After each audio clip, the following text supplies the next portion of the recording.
Gabi po. Sa susunod na lang tayo ulit po magkikita po. Mamimiss kita po kuya din po. Eh, mag-work si Kuti. Paano? Sige na, iwan mo na ng isang kamay mo. Ayaw. Ay, isang dalirik na lang. Tuloy mo na.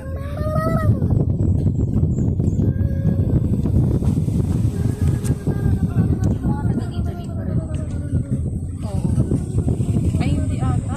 Nagbabayad pa rin yun, di ba? May mga taga dito. Nagbabayad pa rin. Discounted lang siguro sila.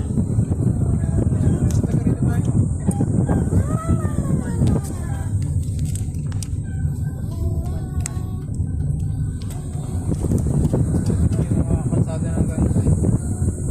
Dati nilalakad lang namin.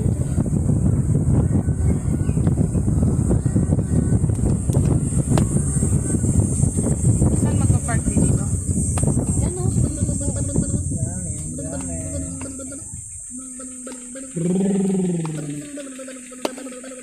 Daming maliligo. Hi, Kuya. Kamukha mo tayo. Wala tayong cottage na madadali. Ang dami na kita. Bawal na ba yan?